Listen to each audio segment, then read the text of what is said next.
He is an expert on Indonesian development. He just written a very interesting and book on Indonesia. He's also a public finance expert. Have written the best public finance textbook. Jay have a minor interest in Vietnam. I plan to make it a major one. So that's why I have it here. And he have a talk that is entitled Country as Crossroads, a comparative look at Vietnam and Indonesia.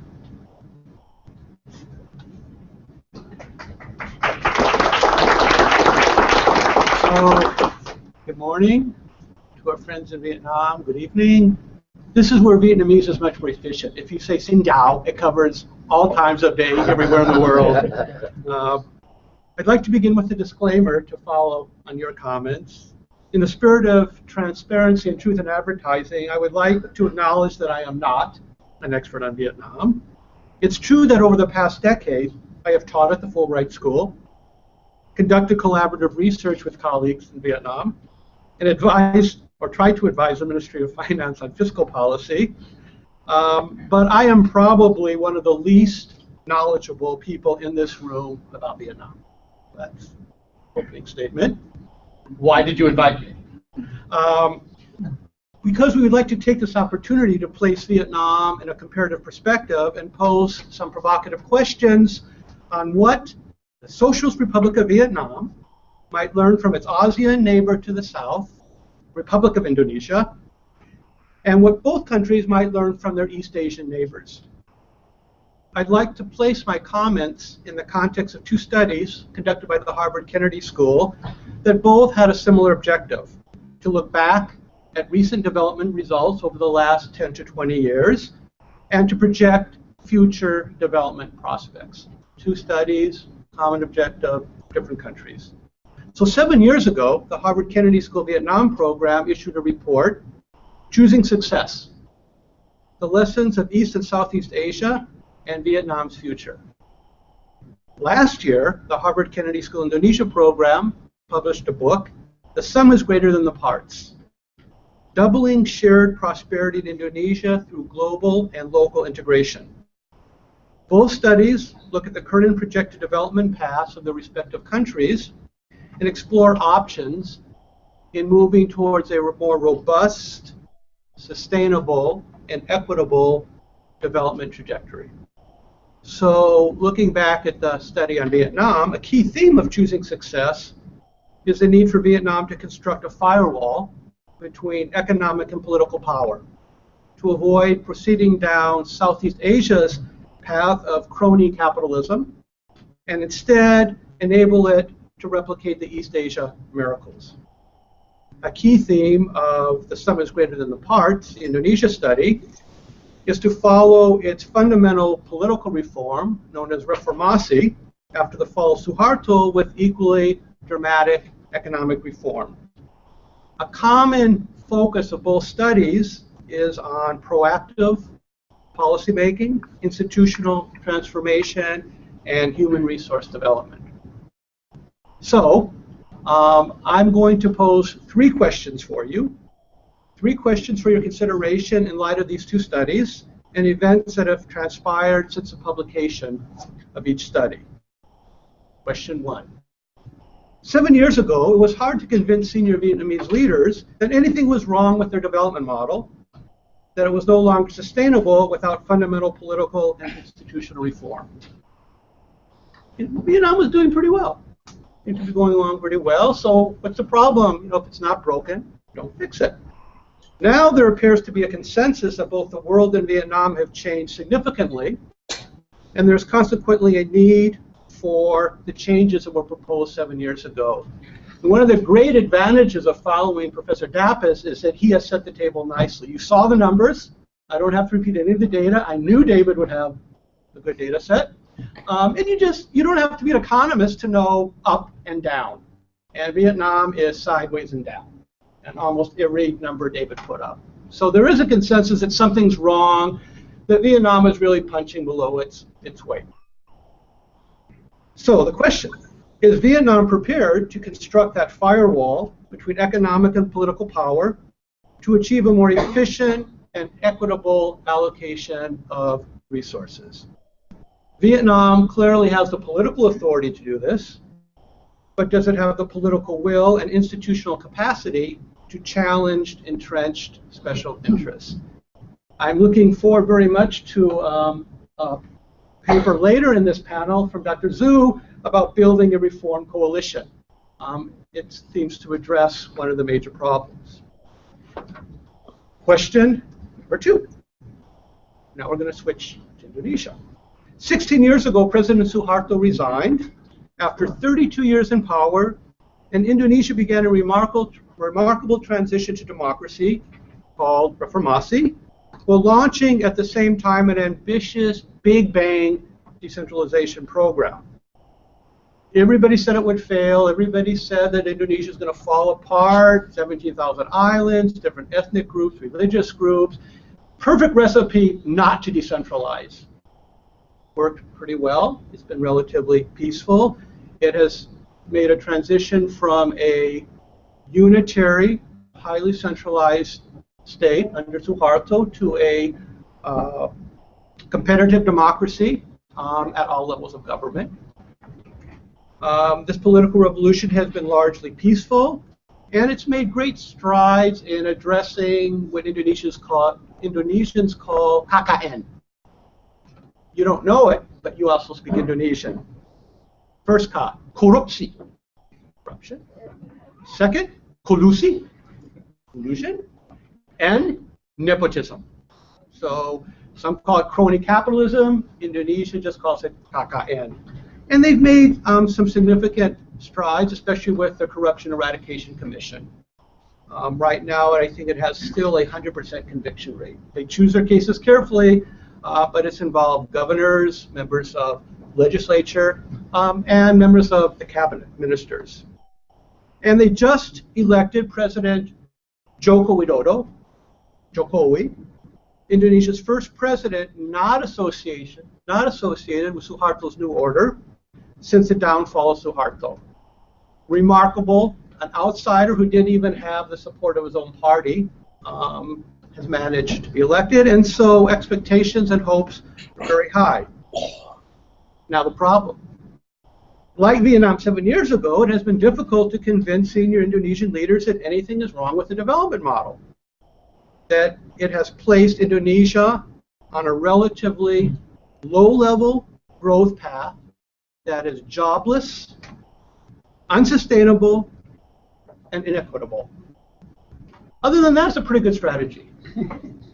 Okay, and the problem is if you looked at the numbers, Indonesia has been doing between 5 and 6% real growth per annum, mainly riding on commodities and old industries. It's really not taking advantage of being a large country. It doesn't have a national economy, and it's really not well integrated into the global value chain. But the numbers look pretty good. And if you ask people how Indonesia is doing, like Vietnam a few years ago, it's good enough. It's okay. And so there's no sense of a crisis.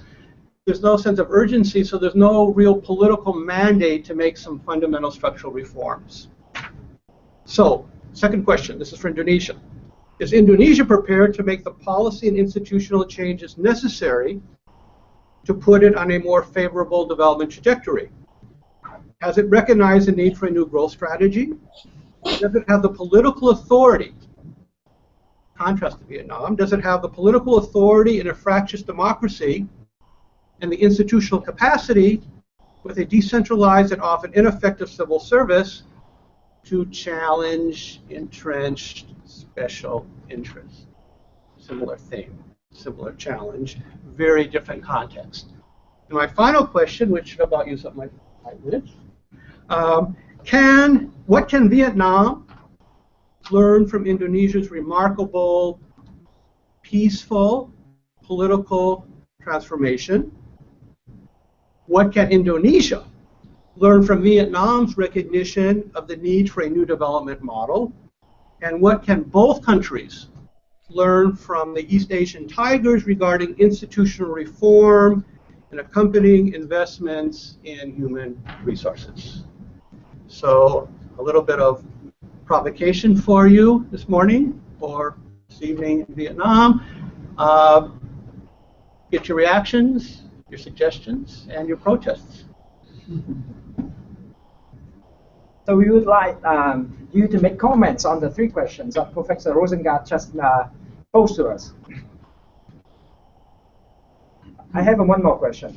Do you think that Vietnam and Indonesia can create an alliance at the South China Sea?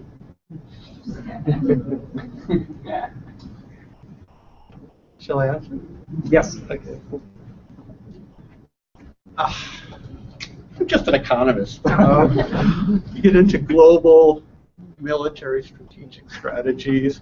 What I will say, to be fair, is that Indonesia is not a claimant to the islands in question, and it was one of the leaders of the non-aligned movement going back to Bandung in the 50s. And so Indonesia sees its role not so much as an alliance, but as an honest broker to try to facilitate a peaceful resolution of the dispute. And not being a direct claimant in the dispute does put it in a good position. They are the largest economy in ASEAN, and the Secretariat of ASEAN is in Jakarta. So, like I said, I think maybe it can be an honest, relatively neutral broker in the dispute.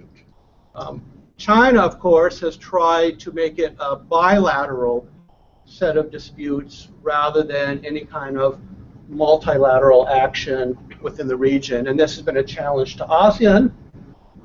So a plan B or second best solution might be to have one neighboring country try to serve as an intermediary.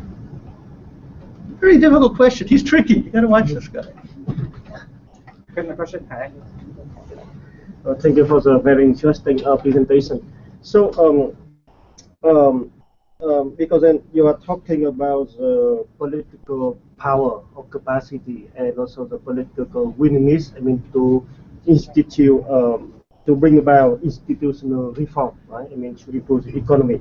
So I just wonder, you know, is that if the difference between the two different political systems in, you know, Indonesia and Vietnam, you know, can the differences, you know, influence, you know, about, you know, any potential, you know, change that we see, or you know, whether we is that like an advantage that, you know, that Vietnam, you know, can make use of, or is a, you know, can that be like an obstacle, you know, for Vietnam, you know, that Vietnam need to overcome? Great question, and they're very different political systems, very different histories, very different contexts. So we're not saying there's one magic model or blueprint that you can just replicate around the world, but there's some similarities. Vietnam is in many ways much more open and pluralistic than its neighbor to the north. I've had many discussions with my friends at the Fulbright School about where the power is in Vietnam, and it really is more dispersed, and there is more give and take, and at least when I was there, the social media was pretty open compared with China, for example. There are advantages of having a strong central government. Indonesia under Suharto for 32 years had remarkable growth, and it went from the world's largest importer of rice to a net exporter of rice, diversified the economy away from oil and gas, and so on. But there gets to a point where, as incomes go up, people will expect more from the government and more participation in policy. So I think, I know when Suharto fell, it really unnerved the leadership in China, because a lot of things were quite similar. You had the Communist Party in China, and you had the Golkar Party in Indonesia, and it was pretty absolute. Indonesia sometimes called it guided democracy, but it was really pretty authoritarian. So I think Vietnam might learn some lessons in the transitions that Indonesia has made. Indonesia has another set of challenges. Now that it's a democracy, it's really messy. There's a lot of uncertainty, there's a lot of confusion, investors aren't quite sure what's going on at the subnational level. So Indonesia has very good performance on a lot of the governance indicators, but it also makes it difficult to arrive at a consensus, and it makes it difficult to arbitrate between competing priorities. And so you see a huge backlog in investment in infrastructure in Indonesia. You have a lot of great opportunities that haven't quite been exploited. A very simple example, to this date, there is no Trans-Java highway. Java, one of the most densely populated islands in the world, 2/3 of the Indonesian economy, and there's not a highway across the island. Great deficit in ports in an archipelago. So again, it's interesting. There are advantages of the current system in Vietnam, but challenges in the sustainability of the decisions if they're not made in a relatively consultative process. Indonesia, the problem is how do you get this coalition together? Jokowi was elected. It was an open, fair election, but 47% of the voters voted for the other guy. Okay? And he doesn't yet have a majority in the parliament. And so now they're looking for some quick victories so that what normally happens in Indonesia is that people defect and they join the winner.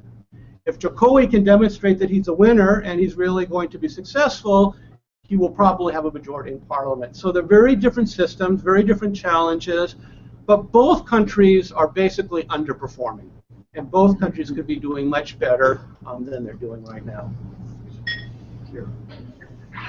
Let me get the question of the mic first. Professor Jay, thank you so much for your wonderful presentation. I work for Bank of America, so I do have a quick question about banking system. So Bank of America? Yes. Okay. Yes. So banking system will play a very critical role in economic development. So can you share a couple of comments or your thoughts about Indonesia banking system, how that impact the country, and maybe some of the key takeaway or key learning for Vietnam, and maybe some of the root causes that you may think that will cause the underperforming in Vietnam in the recent years. Thank you.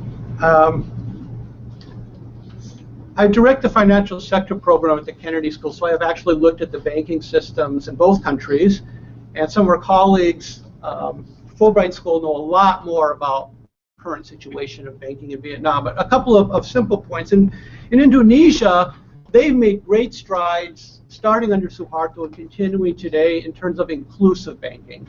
They probably have the world's most successful, commercially profitable microbanking program in the world that nobody's heard about outside of Indonesia, called Bank Rakyat Indonesia, BRI. Bigger and more successful than Grameen Bank, or Compartamos in Mexico. And it's very, very profitable. BRI, the parent bank, it's publicly listed, about 40% public, even though it's a state bank. So I think where Vietnam has really not done so well is on banking services for the poor. That is for low-income households and family businesses. There are policy banks in Vietnam that channel program money to these demographics, but in terms of a sustainable, commercially based set of financial services for the excluded or underbanked, Vietnam has not done so well. Another issue that Indonesia has struggled with that I think has some lessons for Vietnam is the balance between deregulation, exuberant deregulation, and repressive re-regulation. So if you look at the East Asian crisis in the late 90s, one of the problems in Indonesia was they liberalized the banking system. Very successful in expanding the system, but the regulatory regime couldn't keep up with it. They didn't have the technical capacity or the political independence to intervene when there was a problem. And eventually, the banking system collapsed. And to recapitalize the banks in Indonesia, think about this, 70%, 70% of GDP to recapitalize the banking system. So then they said, never again. And they re-regulated, but over-regulated to the point of financial repression, where it was very difficult to innovate, and a lot of the innovative services, especially for microbanking and SME banking, were stifled. So again, this idea of, is a big bank necessarily a sound bank? You have that theory. So with all due respect to our colleagues from the World Bank and the Asian Development Bank and the IMF, they all say you've got to consolidate, you've got to rationalize, you need big banks because they're safer, more competitive. That's nonsense. It's all ratios, right? And so what happens is all the banks start to look alike. They all have the same services, same prices, same markets, and you have concentration of all the risks, as well as access going down. So again, looking at the regulatory regime in Vietnam, I know there is a relatively new regulatory structure. Vietnam has also taken regulation out of the central bank and created a financial regulatory authority for all financial institutions, bank and non-bank. Both countries are trying to figure out the proper regulatory regime so that they find what I would call smart regulation, a balance between being prudentially wise without killing innovation or outreach. So those are some of the lessons I think. The issues are similar that they're facing. Role of state banks, again, dominant in certain sectors in Vietnam. Mega banks, concentration at the top in Indonesia, some state, some private. So you have several tiers of banking where the people at the top, it's more of an oligopoly. The medium and small sized banks can't raise funds, and it's very difficult to compete. So I think, again, just looking at the generic challenges and the experiences of both countries, I think a lot of lessons to learn from each other. Would you like to pick some of the comments? Yes, sir. Please. Thank you very much for the talk. So you mentioned that we should set up a firewall between the economic and political power in Vietnam, which is a very attractive idea. You also mentioned that we should look to the East as a new role. But especially in Japan and Korea, there was actually a deep integration between the bureaucracy and the corporations during the high period of growth. So how should we think about the role of the necessity of a firewall with those things? Yeah, I wish we had that firewall in the United States sometime. Yeah, it's a great philosophy. It's really hard to do in practice.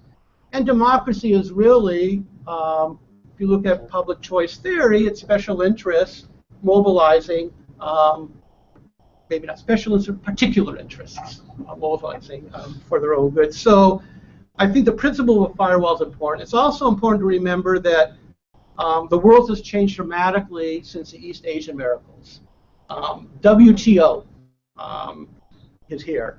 A lot of things the countries did earlier cannot be done today, even in terms of exchange rate management or undervaluation of the exchange rate. Things are more difficult to do. So we're not saying that the model used in the 60s or 70s should be replicated to Vietnam today.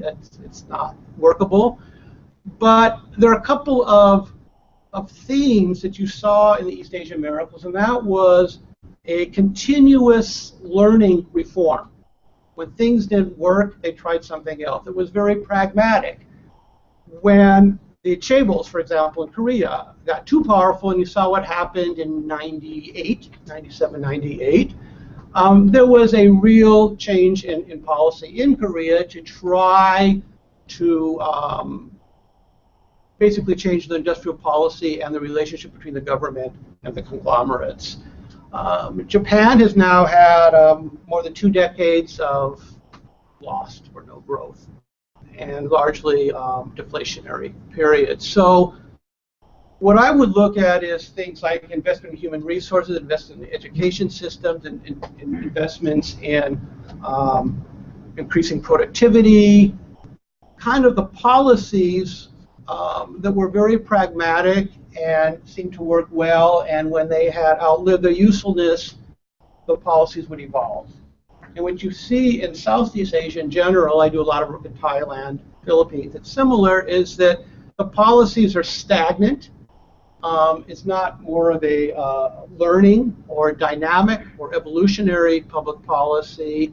It's basically the lowest common denominator, least resistance path of development. So I think your point is, 2 points you made that are very important. The idea of a firewall is often aspirational, but it's something to keep in mind, especially when the relationships become so counterproductive and incestuous that it harms the future development of the country. And also to keep in mind that some of the policies that worked 2 decades ago in today's global environment will not work.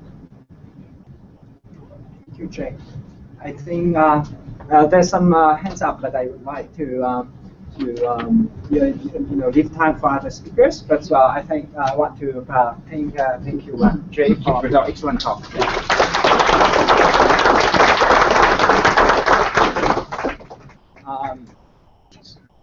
So next, I would like to invite Professor Trần Đình Thiên, who is the president of Vietnam Institute of Economics.